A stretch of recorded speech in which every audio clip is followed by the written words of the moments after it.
The idea of the theme started this summer. We wanted to focus on women activists in our community after we presented last year's Day of Remembrance on youth activism, building community. And it's very inspiring to see so many women in organizations being led by women. It is very inspiring to see so many community organizations being led by women. And it's important to honor the contributions of Asian American women who were active in protests against the forced removal and incarceration of Japanese Americans during World War II, the Civil Rights Movement, and the Redress and Reparations Movement. And today we see the continuation of activism among youth. So the two themes are sort of tied together. Past activists that come to my mind are, for instance, Yuri Kochiyama, Patsy Mink, Sue Kunitomi Embry. These were redress activists and civil rights activists.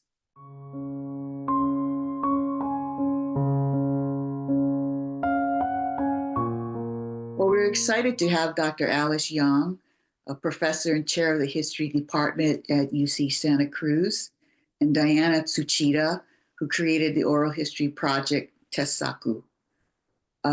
We've known Dr. Young for many years, and she was actually a speaker at one of our past events, and we were just waiting for the right opportunity to ask her to join our program. And I think this is a perfect opportunity and really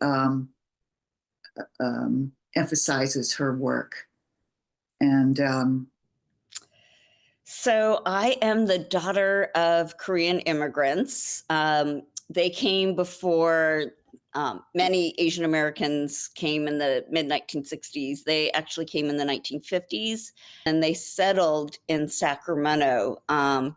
And so I was born and raised in Sacramento. And, you know, I went to college, decided that I was going to study history, thought I would be a lawyer, and then got involved in teaching history at an inner city school in Providence.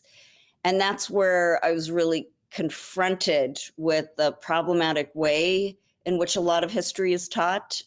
They had really outdated and frankly racist textbooks. And so I decided I wanted to go and write a textbook that included the history of people of color. So I went to graduate school, and one of my professors told me about an exhibit at the Oakland Museum.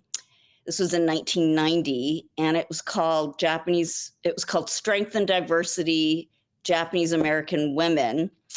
And it was about 3 generations of Japanese American women. And I happened to go on a day when there was a panel where different generations of women talked about their involvement in the redress movement.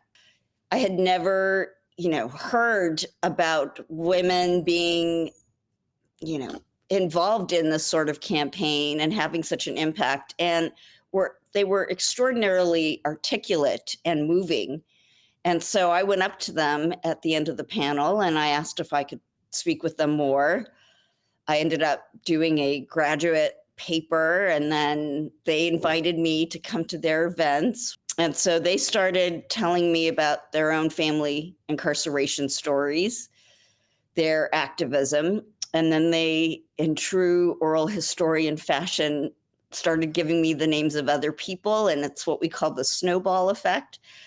And before I knew it, after a couple of years, I had interviewed about 70 people. I just came back from a People's March that was held in Santa Cruz. That was also to celebrate the MLK convocation. And what I want people to remember is that we sadly have been through this before, and that you really should never lose hope. You can become angry. In fact, you can become morally outraged, but if you can remember the people in history that have called out injustice and refused to stand by and done many things, made small acts, large acts, right? There's a wide range of things you can do and say that can make a difference. And I think if you keep that in mind, this can be a period that is not, it is demoralizing, but it can be energizing and empowering too. And so I want to remind the public, and especially, our Asian American communities, that we have a long history of people who have spoken out and been active, and women have often been, both leaders and behind the scenes activists, and especially the Japanese American women who are using that history of the wartime injustice to advocate for the rights of new victims of discrimination. Because sadly, right, that xenophobia and the racial profiling, all of that Japanese Americans experienced during World War II keeps being revived. It comes up in different periods. Sadly, we are living through one such period, and Japanese Americans, and especially Japanese American women, have taken a stand to make sure that someone speaks out and that they try to prevent history from repeating itself.